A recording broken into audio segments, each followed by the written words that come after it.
Hi, everybody. Welcome to another episode of The Morale Booster with John Ughulu. And today I have with me a very talented lady. Her name is Vicki Wright-Hamilton. Vicki is in the tech industry, and she's going to tell us a little about herself, how she got into the industry, and how she's impacting lives with the knowledge she has right now. So Vicki, thank you for joining us on the program. Thank you so much for having me. I'm very honored to be able to share with your audience. Thank you. Okay, so my listeners will be eager right now to hear from you. Can you please tell us who you are and what you do?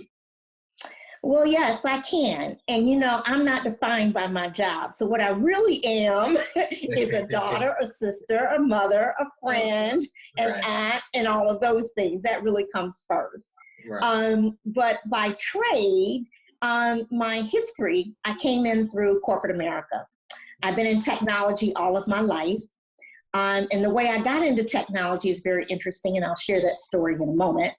But subsequently, about 10 years ago, the organization I was working for in our technology group was going through a reorganization, or upsize, resize, how they do it. Organizations change all the time. Yeah. And my department was eliminated, and they didn't need my skill set because I was a very high-level executive, and there weren't enough positions available. Right.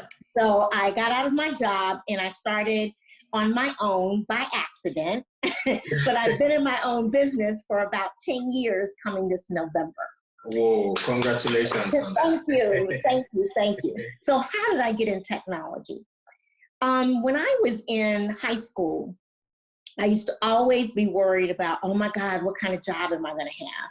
How am I going to be able to take care of a family? How am I going to make money to pay bills and all those kinds of things?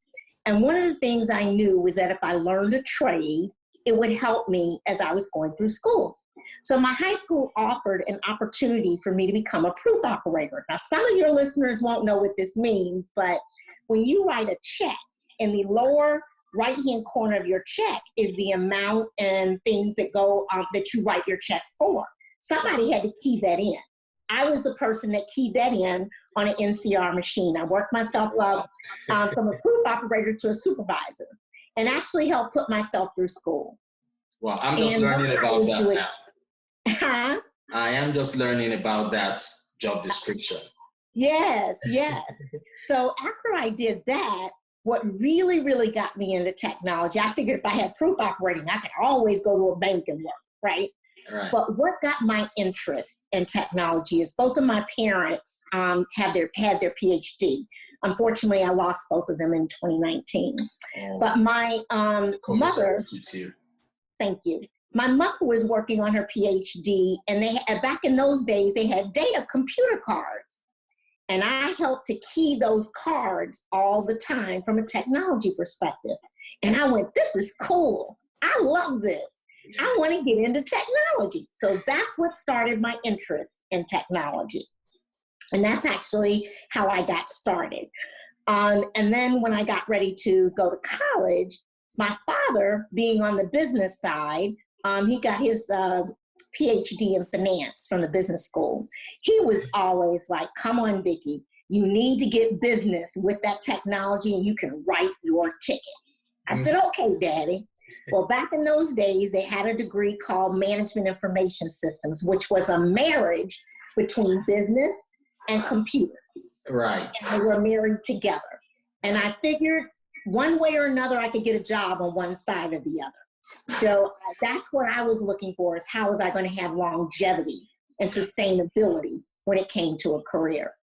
Yeah. So needless to say, I got started and kept going and moved up the ranks, moved from one job to another, et cetera, with great opportunities. So I had a great career. When I left my last corporate job and I started on my own, I said I had no intentions of being an entrepreneur. I mean, absolutely zero intentions.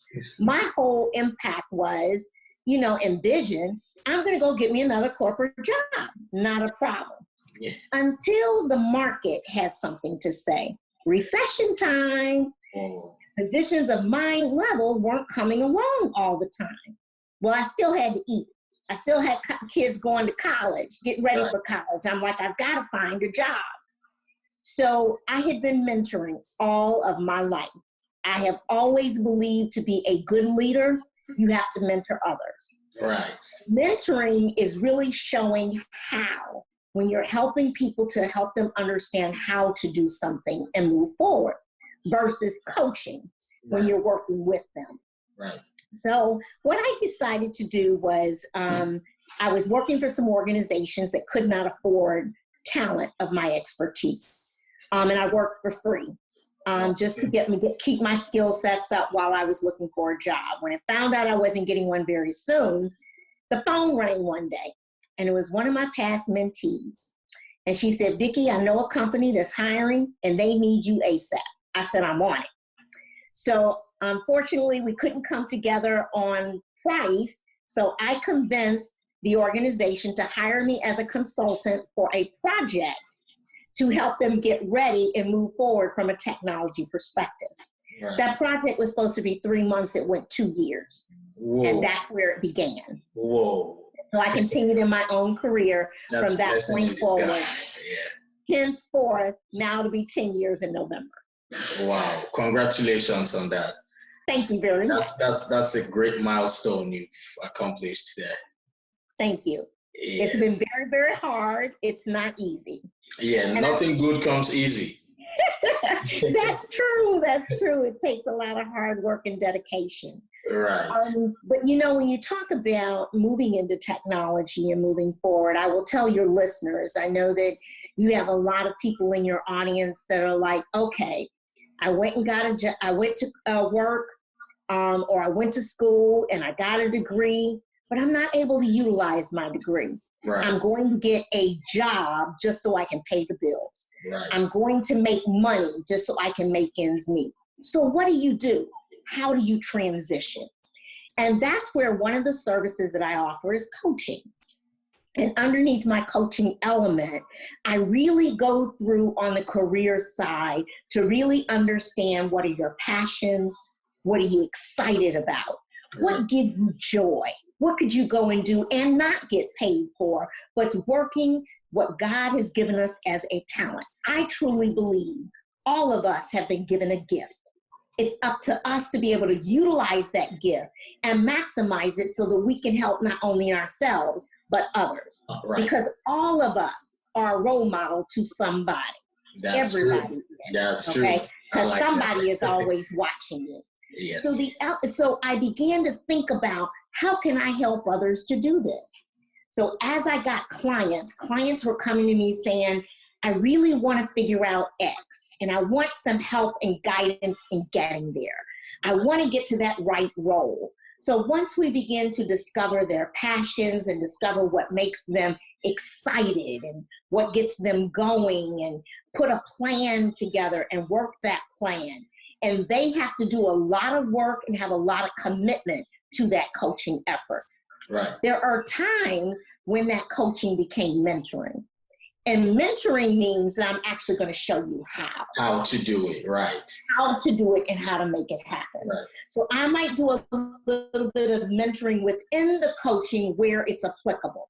But right. Coaching is really about pushing you forward and helping you to get there and helping you to holding them accountable to their and holding them accountable for what you're doing and through that process. Right. So I do a lot of coaching, whether it's technology or not, because right. The principles are the same, whether you're going into technology or not.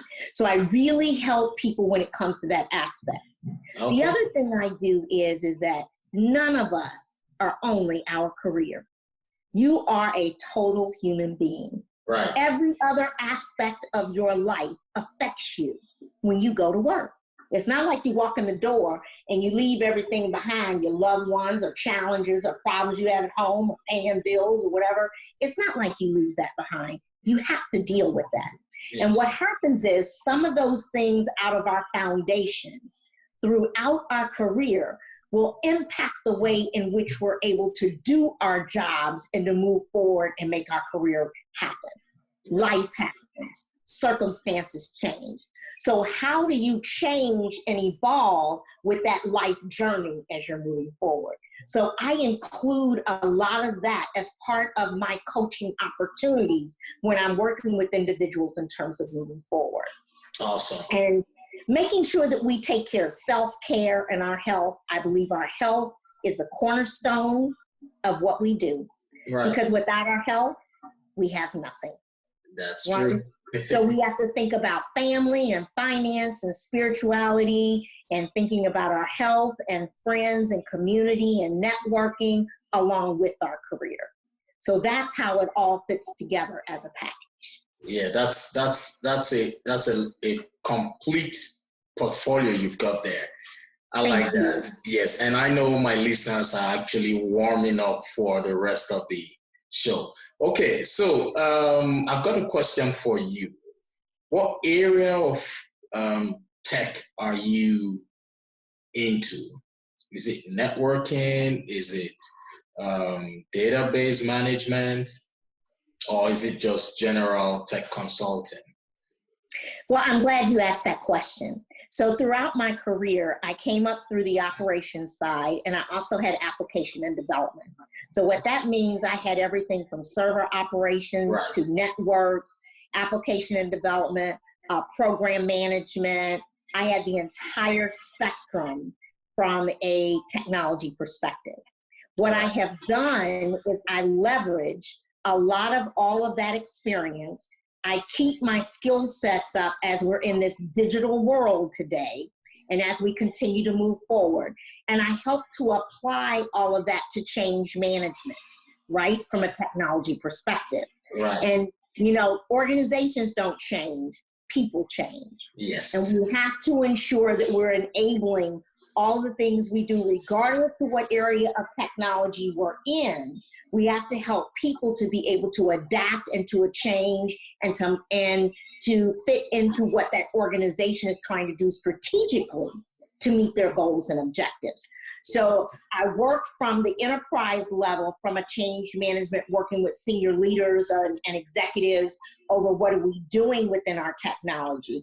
And I narrow it down to where we're talking about the individual departments of what's happening with the technology and working with their leaders.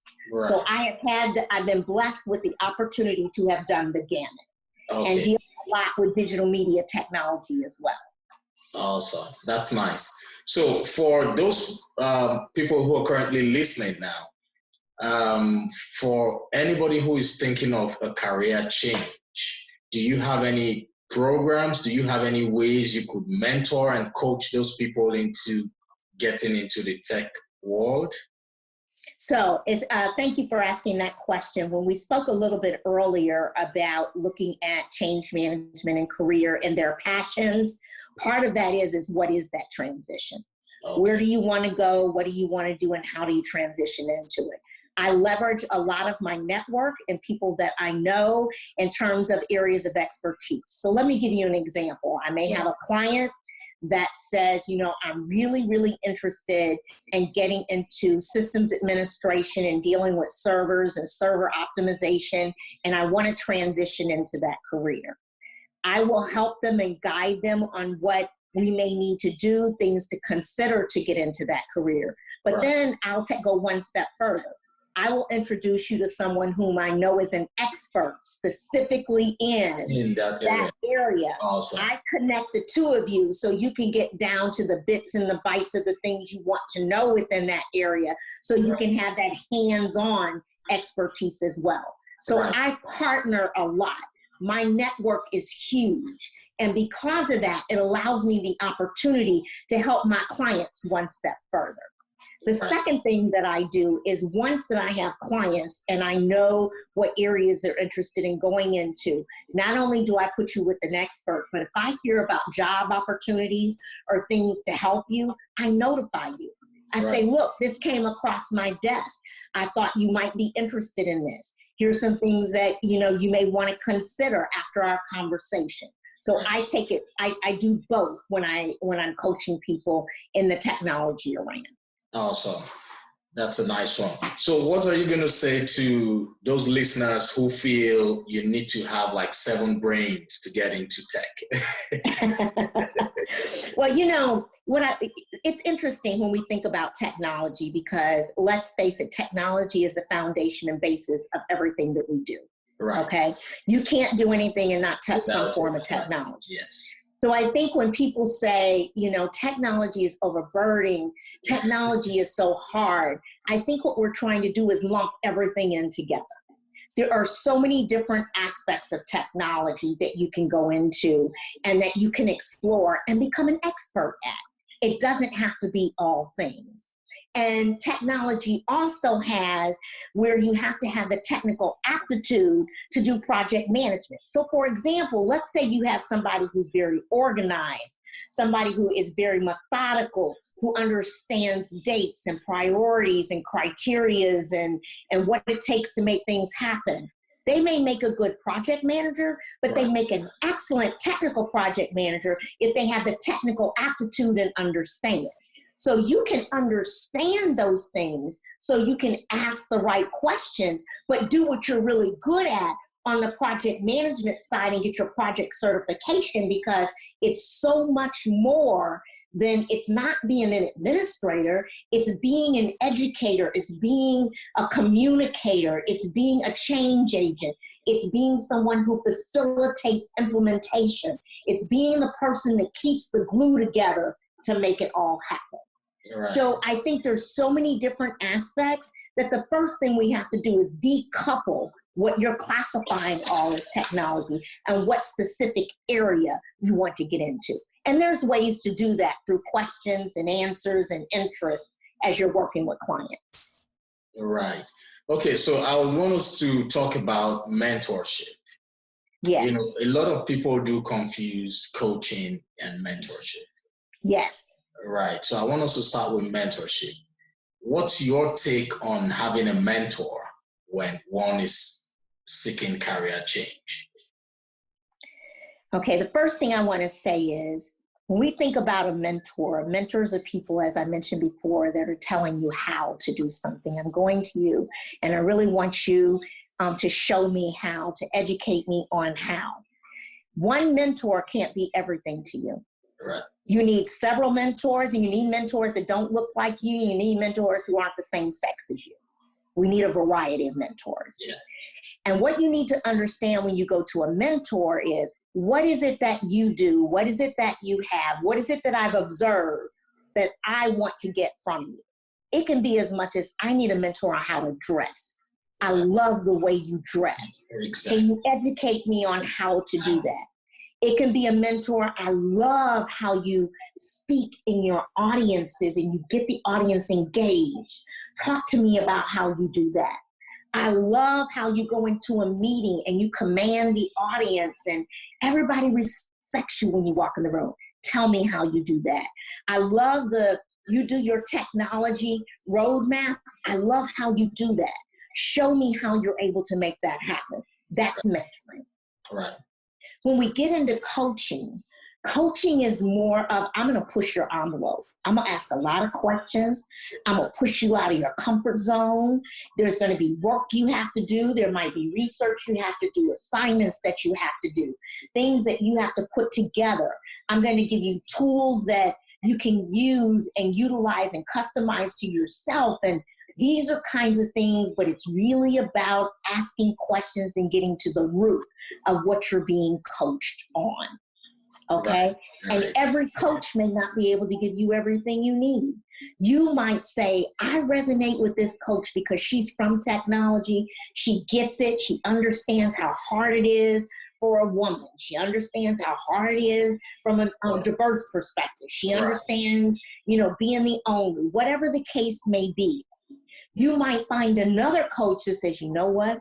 They're really good on emotional intelligence. Right. They really help you to understand how to apply your career to emotional intelligence. What does that look like? So you have different people for different initiatives and different results that you're seeking. I like that. You just hit the nail on the head. Because a lot of people get confused. You know, when you tell people you are a coach, they tend to look at how much you've made, like how wealthy you are. They feel if you are not wealthy, you cannot be a coach. But they just don't understand that coaches have a skill set that money cannot even help you with. You need to understand how to use neuro-linguistic programming to help people identify and eliminate limiting beliefs. You have the tools required. It could just be a piece of paper. You have the tools required to help them hold themselves accountable to their goals. Coaches don't help people do anything other than ask you questions, and the answers are already known by you, and the ways you want to approach your, the ways you want to go about your life, achieving your goals, you are the one who will bring all that to the coach. But the coach will give you tools required to help you hold you accountable to those goals. While the mentor is that one you're looking at, that wealthy person you want to be like. That wealthy person will teach you how he or she got the wealth, how the route they went through, the process they went through. So I just want my listeners to understand and be able to differentiate. But Vicki is a coach and she is a mentor. When it comes to tech, she can be your mentor. She is a coach. She can help you with mindset coaching. She can help you with career coaching. And Vicki, do you have a telephone number you would want people to reach you on should they need to contact you? Absolutely. That number is 770-833-7118. Awesome. Thank you very much. So details will also be displayed at the bottom of the screen. And is there anything you would want to tell, especially those ladies out there who, for example, the single ladies, or rather the single parents who feel it's going to be difficult for them to transition from their current stage or status into a better status? Do you have any word for them? Yes. First of all, I wrote a book, and my book is called Game Face. And Game Face actually goes through a lot of the things you're talking about and how to make these transitions. And It talks about my life. I was a single mother. I understand that. I understand being divorced. I understand there are a lot of dynamics because, as I said, I think we're a whole person. And I share my personal as well as my professional life in my book of Game Face. So if you have not purchased it, you can get it on my website at Wright-Hamilton.com or at Amazon. Do you have a copy with you there? Excuse me? Do you have a copy of the book with you? Yes. Yeah, can you just show it to us?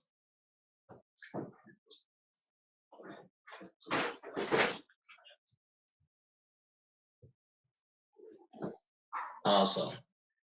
Here is the book. Okay, Game Face. So those of you listening right now, please go get the book. It's called Game Face, GAMEFACE. And the other thing I'd like to tell your women is this. There are ways and techniques to make anything happen that you want to do. Right. You have to have the determination, decide that's what you want, and we can get there. That's true. That's true. So having the core value, having goals is what matters. So there's nothing one cannot achieve when you have the right mentors, the right coaches, and the right mindset. Because I do more of mindset coaching. I know a healthy mindset can achieve anything. Yes, that's absolutely right. And I think that, that's why they say you put yourself around positive people, positive things begin to happen. That does not mean you're not going to have trials and tribulations. Right. But what it means is that when you go through those trials and tribulations, you have a better mindset to be able to handle those trials and tribulations. So I think it's really important that you really decide, when you decide that's what you want, and it's not hard to decide when it's your passion. If you love it, you want to put your effort at. I'll leave you with the saying that I always say, I never had a job I always got paid to have fun, because when it wasn't fun, it was time to go find something else to do. That's because true. we spend too much time at work.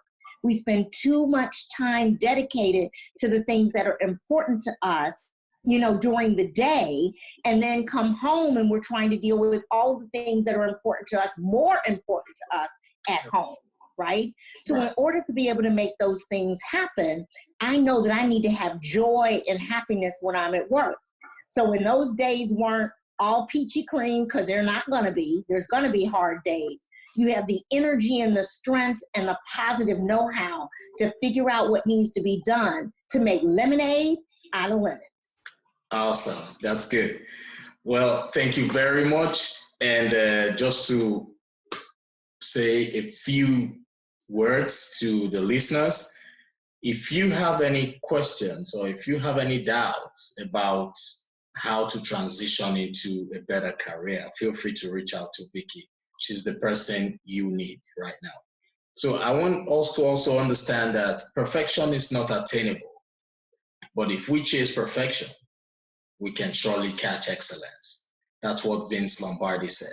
So you all should think about it, have a healthy mindset, and do all you can to strive for the best. Thank you very much for joining me on the program, Vicki. Thank you. I really appreciate the opportunity.